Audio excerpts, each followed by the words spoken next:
Hello, history buffs, time travelers, and scholars. History is full of strange and shocking stories, but some tales of death truly stand out as the most unbelievable.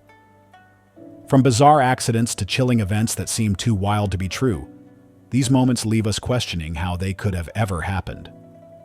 The ultimate wingman, Benkei's legendary last stand.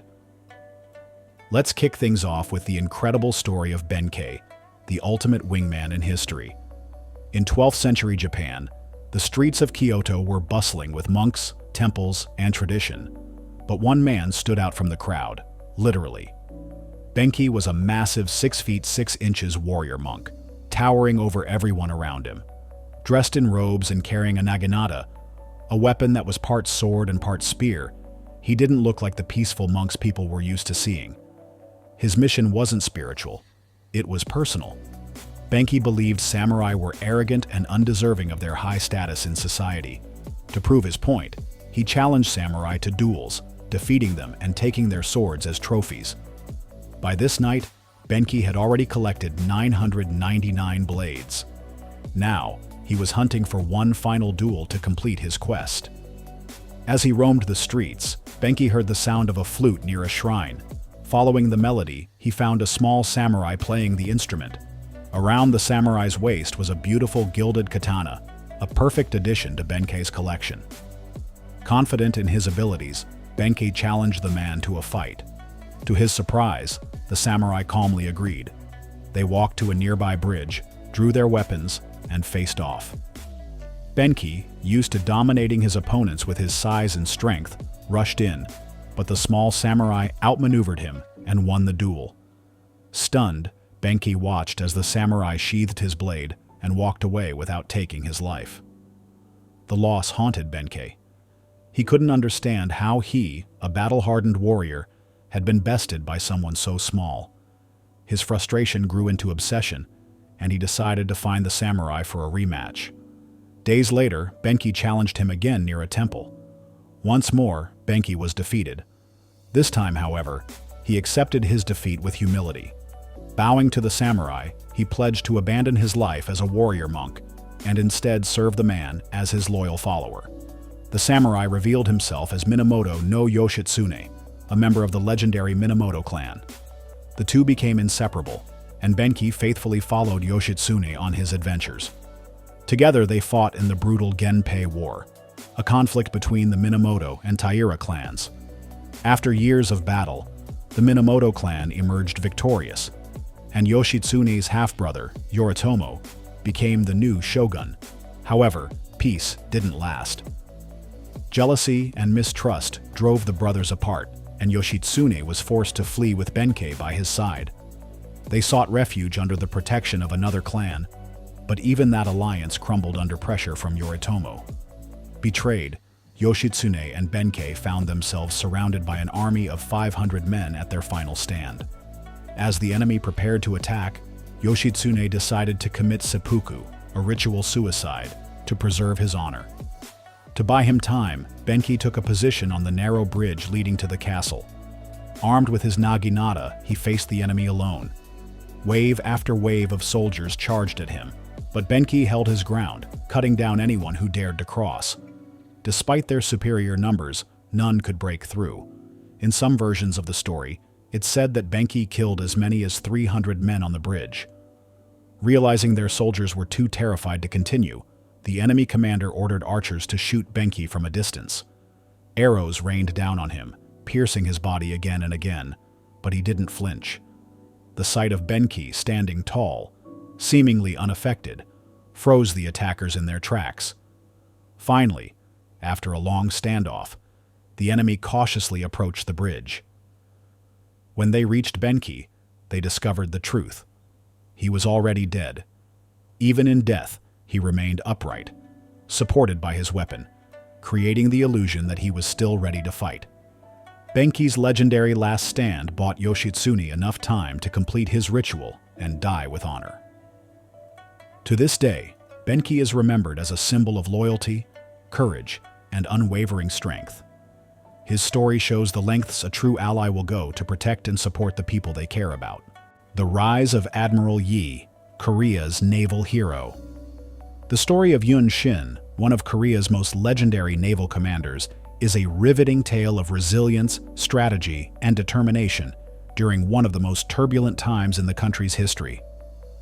At the close of the 16th century, Korea found itself in a precarious state. Politically, it was riddled with corruption, with power concentrated among elites more interested in personal gain than national defense. Militarily, it was woefully unprepared, its army led by generals with little combat experience. This lack of readiness would become a significant problem when Japan, recently unified under Toyotomi Hideyoshi, set its sights on expansion. The Japanese invasion of Korea in 1592 caught the nation off guard. Hundreds of Japanese ships landed in Busan, beginning an aggressive campaign that swiftly overpowered the poorly prepared Korean forces. Within weeks, major cities like Seoul and Pyongyang fell to the invaders, leaving Korea on the brink of collapse. The Japanese army, battle-hardened from internal wars, proved ruthless, leaving a trail of destruction and few survivors. Despite this dire situation, hope emerged in the form of Admiral Yun Shin, a man who would become one of the greatest naval leaders in history. Yun Shin's career was marked by remarkable success and bitter setbacks. Early on, his leadership and victories made him a standout figure in the military, but they also drew the ire of corrupt officials. Jealous of his accomplishments, they falsely accused him of desertion, leading to his imprisonment and torture. Yet Yun Shin's resilience was unshakable. Released from prison, he rose through the ranks once more, just in time to command a small fleet at the start of the Japanese invasion. Korea's navy had one crucial advantage over Japan: the innovative design of its ships. The Korean vessels, particularly the legendary turtle ships, were floating fortresses armed with cannons and specifically designed to counter Japanese boarding tactics. Yun Shin utilized these ships with unparalleled skill, orchestrating ambushes and baiting Japanese forces into vulnerable positions. His tactics were so effective that he sank over 200 Japanese ships without losing a single vessel. By the end of the first year of the war, he had destroyed 350 enemy ships, turning the tide of the conflict. Despite his success, Yun Shin's struggles with Korea's corrupt political system persisted. Jealous rivals, including an incompetent admiral who had earlier sabotaged the navy by sinking his own ships, conspired against him. Accused of treason, Yun Shin was once again imprisoned and tortured. Though initially sentenced to execution, the king, perhaps recognizing Yun Shin's indispensable value, spared his life and relegated him to the rank of a common soldier, a humiliation that might have broken a lesser man. When Japan launched a second invasion in 1597, Korea's naval forces were in disarray under the leadership of the same corrupt officials who had conspired against Yun Shin.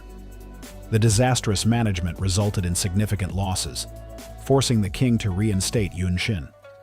With only 12 ships at his command, he faced an enemy fleet of over 300 vessels.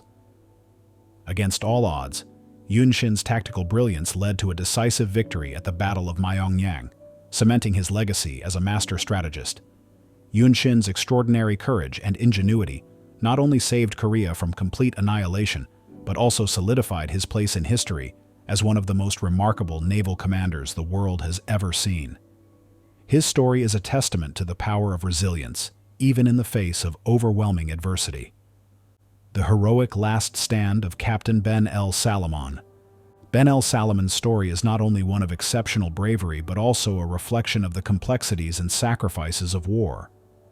His actions on the battlefield during World War II remain one of the most poignant examples of how duty, courage, and a sense of responsibility can drive an individual to act in the most harrowing circumstances. Salamon's life exemplifies the theme of unexpected heroism, as a man who had trained to heal wounds ultimately became one of the fiercest defenders of his fellow soldiers in their darkest hours. Salamon's path to heroism began not in the trenches, but in the halls of a dental school. His work as a dentist may have seemed far removed from combat, but it was clear from the outset that he possessed both the intellect and the physical skill to excel in any role he was given.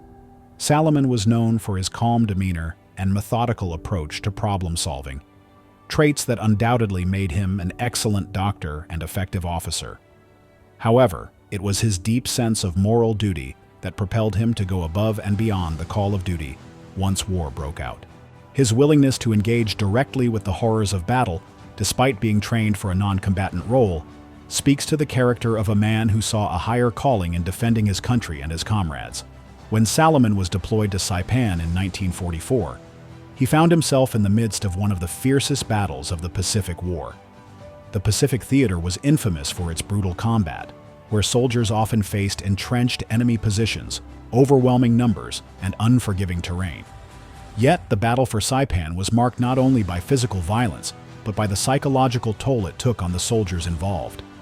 In these conditions, Salamon's actions were a testament to his resilience and ability to adapt under extreme pressure. Throughout his service, Salamon's focus was on protecting others, whether they were soldiers wounded in combat or his fellow medics and officers. When he volunteered to replace the injured field surgeon, he made a conscious decision to put himself in harm's way for the sake of others. His ability to transition from a dentist into a frontline medic was a rare example of an individual's versatility during war. Salamon's transformation into a soldier willing to lay down his life for his comrades was not simply a function of the war's chaos, it was a reflection of his intrinsic desire to serve, regardless of the role he was asked to play. Salamon's heroism during the Banzai Charge on July 7, 1944, was not a single moment of glory, but the culmination of his entire service. The battle for Saipan had already been one of immense sacrifice, and with the Japanese forces launching their final assault, Salamon's actions became a symbol of ultimate selflessness. While many soldiers would have sought cover to protect their own lives, Salamon's decision to stay behind and cover the retreat of the wounded was a choice driven by his unwavering sense of duty to those who had relied on him.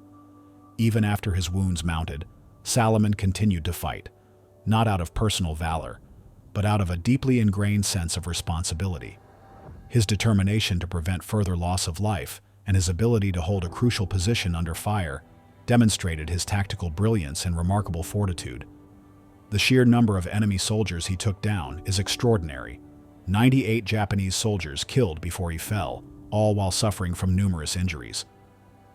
This incredible feat was the result of not just physical strength and precision, but also mental endurance.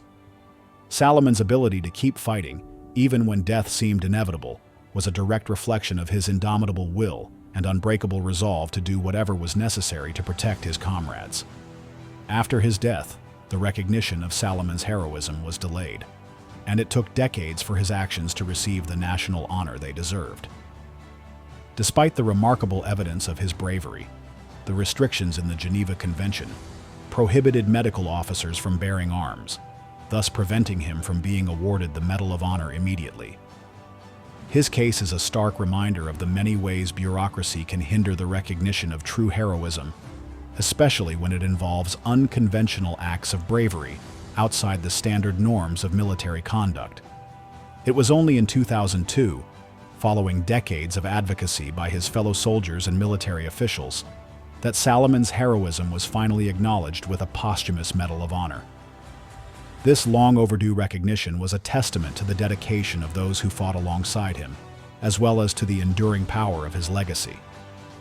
Salamon's story not only inspired future generations of soldiers, but also shone a light on the vital contributions of medics, medical officers, and other non-combat personnel, who, like him, often risked their lives to serve in combat zones.